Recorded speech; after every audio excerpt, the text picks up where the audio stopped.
El tesoro de David, por Charles Spurgeon. Salmo número 51. Título al músico principal.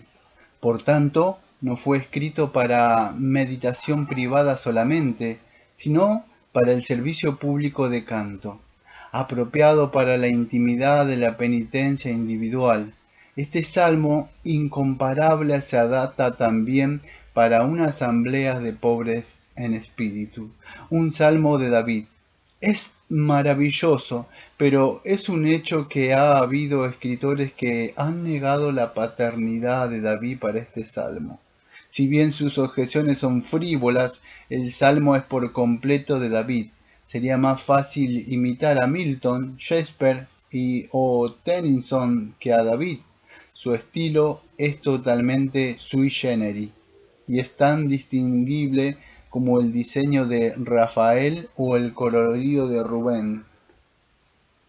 No puede excusarse el gran pecado de David, pero hay que recordar que en su caso presenta una serie de coincidencias especiales. Era un hombre de pasiones fuertes y un monarca oriental con poder despótico. Ningún otro rey de su tiempo habría sentido la menor compunción por un acto así, y por ello no estaba rodeado por las restricciones de la costumbre y la asociación que cuando son infringidas hacen la ofensa más escandalosa.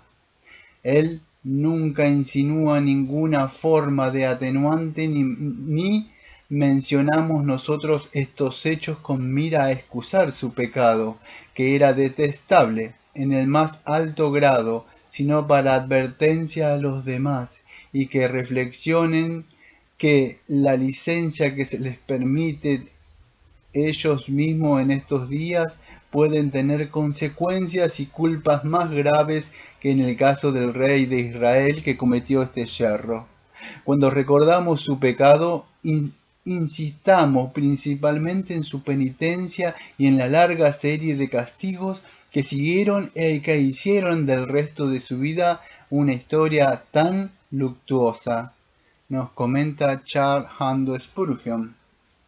Este salmo es la joya más preciosa de todo el libro y contiene instrucción tan importante y doctrina tan grande que la lengua de los ángeles no podría hacer justicia a su pleno desarrollo, nos comentaba Victorio Stringelius. Este salmo es titulado con frecuencia apropiadamente La guía del pecador. En algunas versiones una ayuda para el pecador arrepentido. Atanasio recomienda a algunos cristianos a quien está escribiendo que lo repitan cuando se despierten por la noche. Todas las iglesias evangélicas están familiarizadas con él. Lutero dice, no hay otro salmo que sea cantado o orado con mayor frecuencia en la iglesia. Este es el primer salmo en que tenemos la palabra espíritu usada en su aplicación al Espíritu Santo. Nos comentaba William Splumer. Este es el más conmovedor de todos los salmos. Y estoy seguro que es uno de los que me son más aplicables. Parece haber sido la efusión de un alma dolorida por el sentimiento de una transgresión seria y reciente. Dios mío, tanto si es reciente como si no lo es, hazme sentir la enormidad de mis múltiples ofensas y no recuerde contra mí los pecados de mi juventud. Nos comentaba Thomas Chalmers, versículo número 1. Ten piedad de mí, oh Dios. David apela al instante a la misericordia de Dios.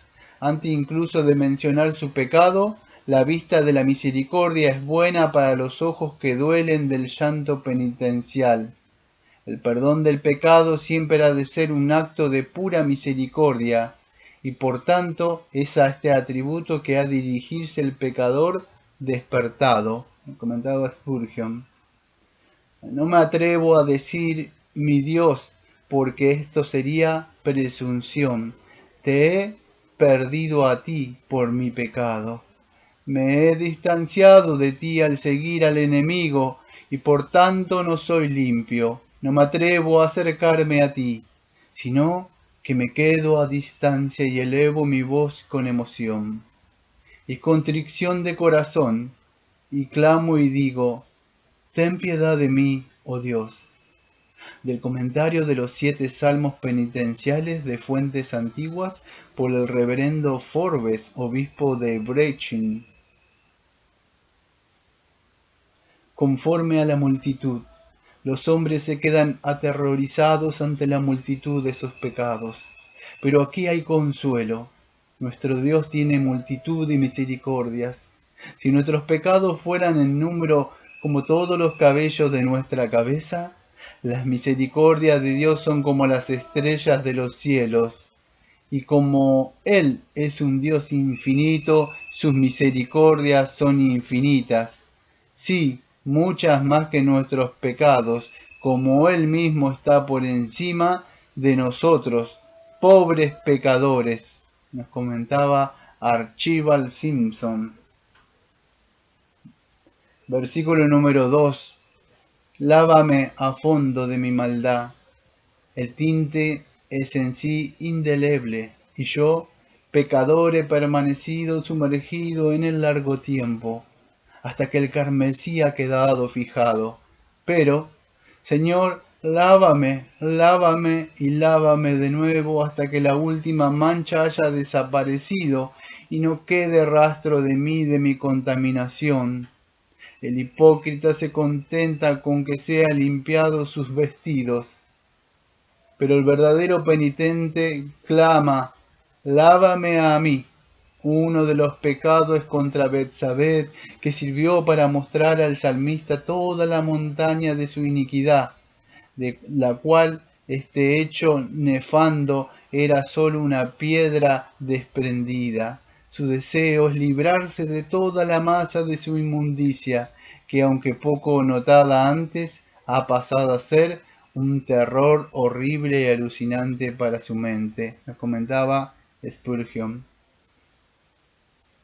¿De dónde aprendemos qué cosa tan vil, asquerosa y miserable es el pecado a la vista de Dios? Tiñe el cuerpo del hombre y tiñe su alma, y le hace más vil que la más vil de las criaturas. Ningún sapo es más vil y repugnante a la vista del hombre que un pecador manchado y contaminado por el pecado a la vista de Dios, hasta que es limpiado y lavado en la sangre de Cristo. Me comentaba Samuel Smith. Y límpiame de mi pecado. Esta es una expresión más que general, como si el salmista dijera, Señor, si no basta con lavarme, prueba otro medio, y si el agua no sirve, prueba el fuego. No dejes nada sin probar, para que pueda ser purificado. Líbrame de mi pecado por el medio que sea. Todos los medios, solo purifícame por completo. No dejes culpa en mi alma. No es por causa del castigo que clamo, sino por el pecado. Muchos criminales están más alarmados ante la horca que en presencia del crimen que los lleva a ella. El ladrón se deleita en el pillaje, aunque teme la cárcel. No es así, David. El pecado le trastorna por ser pecado. Sus gritos más penetrantes son contra el mal de su transgresión, y no contra las penosas consecuencias de la misma. Cuando tratamos seriamente con nuestro pecado, Dios nos trata cuidadosamente a nosotros. Cuando aborrecemos lo que aborrece el Señor, Él pronto va a poner fin al tormento y nos devolverá el gozo y la paz, nos comentaba Spurgeon. El pecado es repugnante. Pensar en él, hablar de él, escuchar acerca de él, hacerlo. En una palabra, solo hay en ello ruina y vileza, nos comentaba Archibald Simpson. Versículo número 3. Porque yo reconozco mis delitos.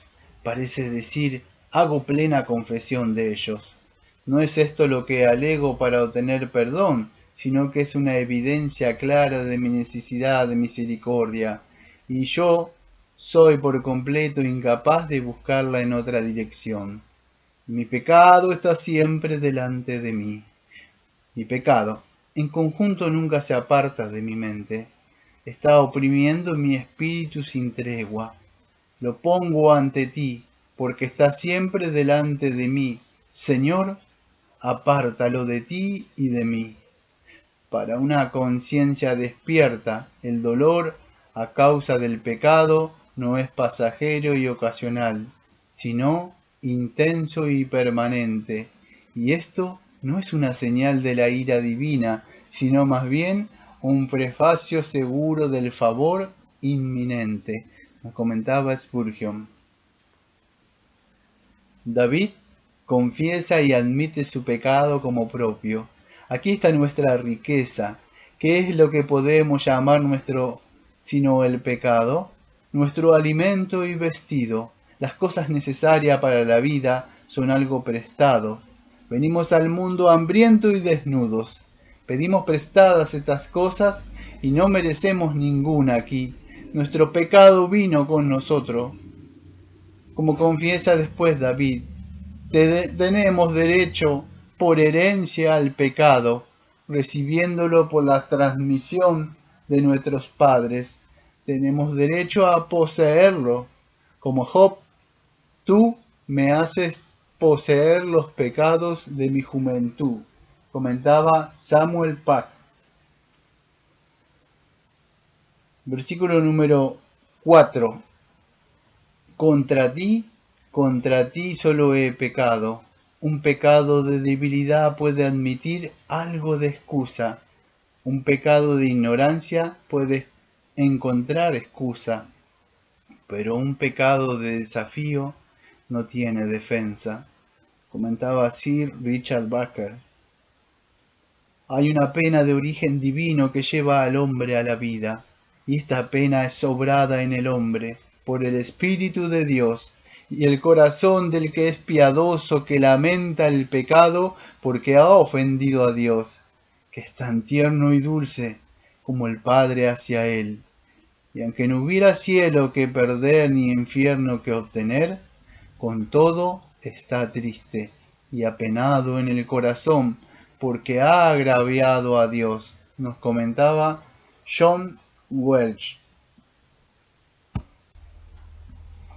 Hay una pena de origen divino que lleva al hombre a la vida, y esta pena es obrada en el hombre por el Espíritu de Dios, y en el corazón del que es piadoso, que lamenta el pecado porque ha ofendido a Dios, que es tan tierno y dulce como Padre hacia él, y aunque no hubiera cielo que perder ni infierno que obtener, con todo está triste y apenado en el corazón porque ha agraviado a Dios, nos comentaba John Welch. Y he hecho lo que es malo delante de tus ojos. El cometer una traición en el mismo tribunal del rey y delante de sus ojos es una verdadera insolencia. David sentía que su pecado había sido cometido en toda su repulsividad, mientras el Señor le estaba mirando. Nadie excepto el Hijo de Dios se preocupa del ojo de Dios. Pero donde hay gracia en el alma, refleja la culpa espantosa ante el acto malo. Cuando recordamos que Dios a quien ofendimos estaba presente cuando se cometía la transgresión. Versículo número 5. Mira que en maldad he sido formado. David está anodadado por el descubrimiento de su pecado innato e inmediatamente lo pone delante. Esto no es con la intención de justificarse, sino más bien de completar la confesión. Es como si dijera, no solo he pecado esta vez, sino que soy por mi propia naturaleza un pecador. La fuente de mi vida está contaminada, ya que su comienzo, las tendencias por mi nacimiento están desequilibradas. Me inclino a las cosas prohibidas. La mía es una enfermedad constitucional. que hace mi misma persona detestable para tu ira. Y en pecado me concibió mi madre. Vuelve a los primeros instantes de su ser, no para culpar a su madre, sino para reconocer las raíces más profundas de su pecado. Negar el pecado original y la corrupción natural que nos enseña las Escrituras es ponerse frente a frente de la misma. Sin duda, los hombres que se revuelven contra esta doctrina, es necesario que se le enseñe el Espíritu Santo cuáles son los primeros principios de la fe. Nos comentaba Spurgeon. Versículos 5 y 6. Es un mirar de asombro, como hallándose delante del grande y santo Dios, y por lo tanto lo hace seguir de otro en el original, dirigido a Dios. Mira, tú amas la verdad en lo íntimo. Y es como si dijera en ambos, oh, hasta qué punto estoy abrumando cuando me miro por un lado a mí mismo y veo lo infinitamente corrupto que soy en la misma constitución de mi naturaleza. Y por otro, contemplo y considero que Dios tan infinitamente santo eres tú, en tu naturaleza y ser. ¿Y qué santidad es la que requieres?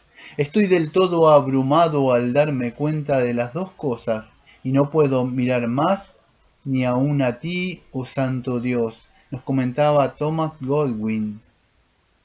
Versículo número 6. Tú amas la verdad en lo íntimo.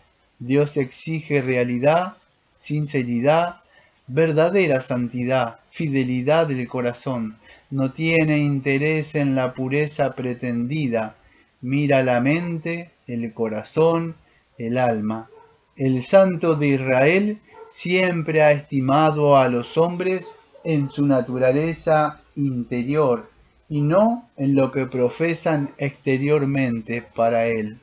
Lo interior es tan visible como lo exterior y juzga rectamente que el carácter esencial de una acción se halla en el motivo del que lo ejecuta.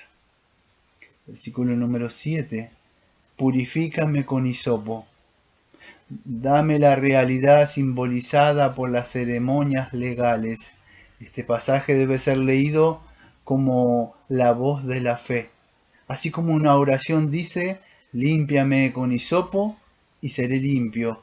Sucio como estoy, hay tal poder en la propiciación divina que mi pecado desaparecerá y quedaré más blanco que la nieve.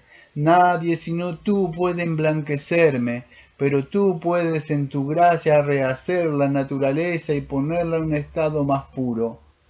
La nieve pronto recoge humo y polvo, se derrite y desaparece. Tú puedes darme una pureza permanente. La nieve es blanca por debajo, así como la superficie. Tú puedes obrar con una pureza semejante en mí y hacerme tan limpio que solo una hipérbole más blanco se pueda expresar mi condición inmaculada. Señor, hazlo. Mi fe cree que lo harás y sabe bien que puedes hacerlo. Las Escrituras contienen pocos versículos en que se expresen una fe tan plena como esta, considerando la naturaleza del pecado y el profundo sentido que tiene el salmista del mismo. Es una fe gloriosa, la que puede ver en la sangre un mérito más que suficiente para purificarla enteramente. Nos comentaba Spurgeon. Pero, ¿cómo es posible esto? Todos los tintes de la tierra no pueden teñir el rojo y volverlo blanco. ¿Cómo es posible, pues, que mis pecados, que son rojos como el carmesí, puedan ser hechos más blancos que la nieve? Realmente esta retrogradación no es obra del arte humano. Tiene que ser obra de aquel que hizo retroceder 10 grados el sol en el reloj de Acaz. porque Dios tiene un salitre de gracia capaz no sólo de desvirtuar el rojo de los pecados carmesí, sino la negrura de los pecados mortales y dejar el alma blanca y pura. Pero la blancura como la que se manifiesta en la nieve no va a ser útil, porque como en el caso de Gehazi, que salió de delante de Elías, leproso y blanco como la nieve, lo que necesitamos, según dice David, es ser hechos más blancos que la nieve. Y esta blancura es la que se obra en nosotros por dentro al ser lavados por Dios. Porque no hay nieve que sea tan blanca a los ojos de los hombres como la del alma limpiada de pecado a los ojos de Dios.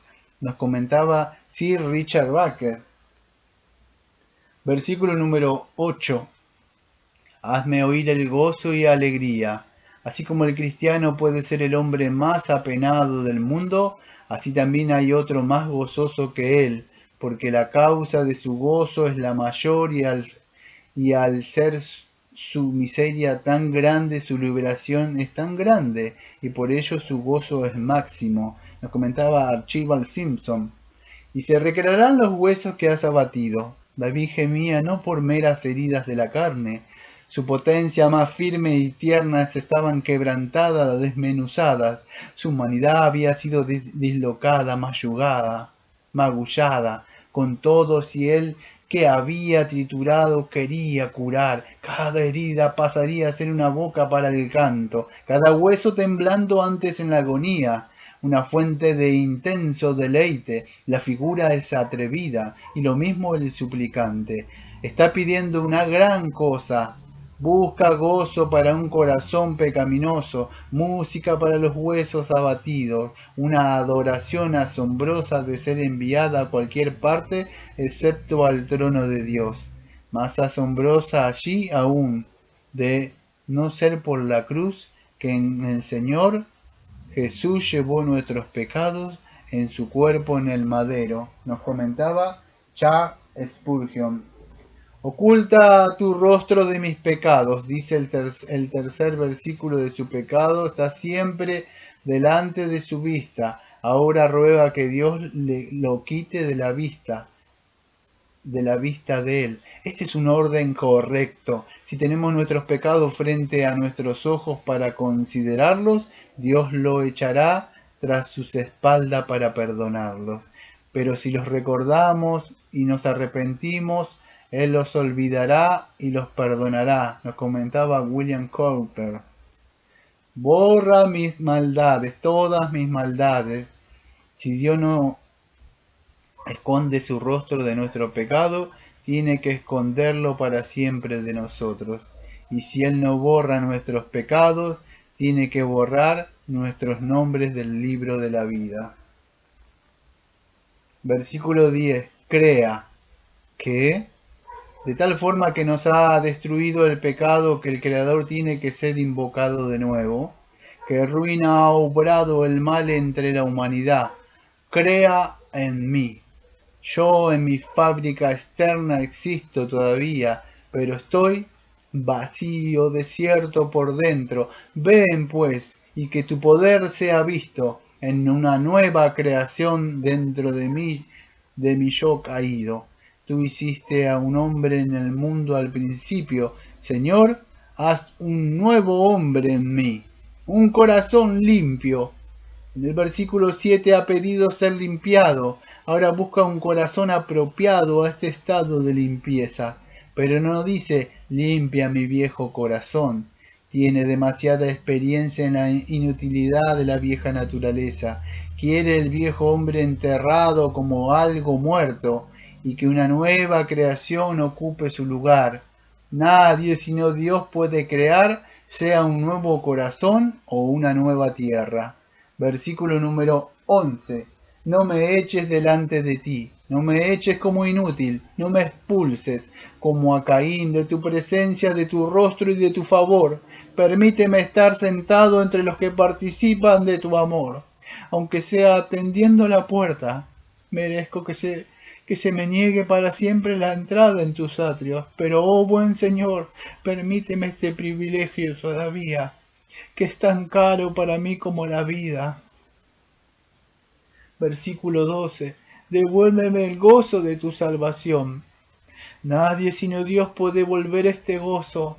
Él puede hacerlo. Nosotros podemos pedirle. Lo hará para su propia gloria y nuestro beneficio. Este gozo no tiene al principio, no viene al principio, pero sigue al perdón y la purificación. En este orden es seguro, en otro es vana presunción y delirio insensato. Comentaba Spurgeon. Es un gran consuelo para el hombre que ha perdido su recibo por una deuda pagada al recordar que la persona con quien trata es buena y justa, aunque él no pueda hallar de momento la prueba del pago. El Dios con quien trata es un Dios de gracia. Lo has perdido, Él puede restaurarla. La evidencia de tu gracia, quiero decir, nos comentaba William Gurnall. ¿Cómo puede restaurar Dios lo que no quitó? ¿Por qué puedo yo acusar a Dios de haberme quitado el gozo de tu salvación? Oh Dios de gracia, no te acuso de habérmelo quitado, sino que yo lo he perdido. Nos comentaba Sir Richard Bakers. De nuevo un espíritu recto dentro de mí. Me siento tentado a pensar que ahora soy un cristiano firme y que he vencido este deseo y el otro, y siempre cuando estoy en el hábito de la gracia opuesta, y de modo que no hay temor, puedo aventurarme muy cerca de la tentación, más cerca que los de los demás. Esto es una mentira de Satán. Podría lo mismo pensar que la pólvora, con el hábito adquiere el poder de resistir el fuego, de modo que no la afectará la chispa. Cuando la pólvora está mojada, resiste la chispa, pero cuando está seca, está a punto de explotar al primer contacto. En tanto que el espíritu reside en mi corazón, me amortigua para el pecado, de modo que si legalmente tengo que pasar por la tentación, puedo contar que Dios me llevará al otro lado incolume. Pero cuando el espíritu me deja, soy como la pólvora seca. Oh, dame un sentimiento bien claro de esto, nos comentaba Robert Murray Machine. Una madre amante escoge el lugar apropiado y el momento oportuno para permitir que su hijo se caiga. El niño está aprendiendo a andar y se excede en su confianza, por lo que si se pone en un lugar peligroso, poseído de toda su confianza, puede causarse grave daño al caer. Así que le permite que caiga en un lugar y una forma en que no pueda causarse mucho daño. Un daño saludable, pero no peligroso. Ahora ha perdido su confianza y se agarra con más asiduidad al brazo fuerte de su madre que lo sostiene en todos sus pasos. Así David, este niño del gran Dios, ha caído en una caída grave y sus huesos están fracturados, pero ha sido con todo una lección provechosa para él. Ya no tiene confianza en sí mismo, su confianza no está ahora en el brazo de la carne. Renuevo un espíritu recto dentro de mí, nos comentaba Thomas Alexander. Versículo número 13. Entonces enseñaré a los transgresores tus caminos. Los cazadores furtivos redimidos son los mejores guardabosques. El haber sido perdonado le será útil, porque ha sido enseñado en la escuela de la experiencia, y su manera va a ser convincente, porque hablará con simpatía, como uno que se siente lo que declara. La audiencia del salmista escogería es digna de ser notada, instruirá a los transgresores como él mismo. Los demás pueden despreciarlos, pero un compañero con fatigas crea un lazo de simpatía. Si es indigno de edificar a los santos, se arrastrará con los pecadores y le hablará humildemente del amor divino. Versículo número 14. Líbrame de la sangre derramada. Él había sido causa de la muerte de Urías el Eteo, un súbdito fiel suyo y leal, y ahora confiesa el hecho. Además su pecado de adulterio era una ofensa capital, y él admite que es digno de muerte. Los penitentes sinceros no procuraban hacer frases elegantes para confesar sus pecados, sino que van al grano y llaman al pan pan y al vino vino, y lo sacan del pecho. ¿Qué otro curso puede ser racional al tratar con el omnisciente? Oh Dios, Dios de mi salvación, no se había atrevido a llegar a tan cerca antes. Hasta ahora había dicho solo, oh Dios, pero ahora clama, oh Dios de mi salvación. La fe aumenta con el ejercicio de la oración. Confiesa su pecado de modo más claro en este versículo que antes. Y con todo, trata con Dios con más confianza. El ir hacia arriba y al mismo tiempo abajo es algo perfectamente compatible. Nadie sino el Rey puede redimir la pena de muerte, por tanto es un gozo para la fe que Dios sea el Rey y que Él sea el autor y consumador de nuestra salvación. Y mi lengua cantará tu justicia. Uno podría más bien haber esperado que dijera, y mi lengua cantará tu misericordia. Pero David puede ver el camino divino de la justificación, esta justicia de Dios de la que Pablo habló más tarde, por la cual los impíos son justificados, y promete cantar, y si cantar con gozo sobre los caminos de la misericordia justa. Después de todo, es la justicia de la divina misericordia, que es su maravilla suprema. Observa que David en el último versículo se ofrece para predicar y ahora para cantar. No podemos nunca haber demasiado para el Señor, a quien debemos más que nuestro todo. Si pudiéramos ser predicadores, porteros, cantores, cuidadores, todo en uno, todo ello sería bastante para mostrar nuestra gratitud. No sería bastante para mostrar nuestra gratitud. Un gran pecador perdonado se puede volver un buen cantor. El pecado tiene una voz resonante y así debe ser nuestro agradecimiento. No cantaremos nuestras propias alabanzas si somos salvados, sino que nuestro tema será el Señor, nuestra justicia, en cuyos méritos somos justamente aceptados en justicia. Y publicará mi boca tu alabanza. Si Dios le abre la boca, es seguro que es para obtener su fruto. Según sea el guardián de la puerta, es el carácter de lo que sale de los labios del hombre. Cuando las que abren la puerta son la vanidad, la ira, la falsedad y las pasiones, salen de ella las peores maldades, comentaba Spurgeon. Si deseamos guardar la puerta de la casa de Dios, roguemos a Dios primero que seamos buenos guardadores de la puerta de nuestra propia casa, para que el cierre de nuestra boca contra nuestras palabras impropias y abra la puerta de nuestros labios, para que nuestra boca publique su alabanza. Esta era la oración de David, y debería ser tu práctica, para lo cual observa 3 puntos especialmente. ¿Quién? El Señor, que abre mis labios. ¿Por qué? Para que mi boca publique tu alabanza, nos comentaba John Boy. David pide que sus labios sean abiertos. En otras palabras, que Dios le dé motivo de alabanza.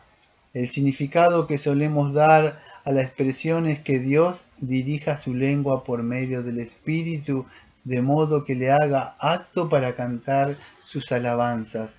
Pero, aunque sea verdad que Dios ha de proveernos la palabra, y que si no lo hace no podemos por menos que quedar en silencio, David parece dar a entender que debe callar hasta que Dios le llame al ejercicio de la acción de gracia al concedernos el perdón.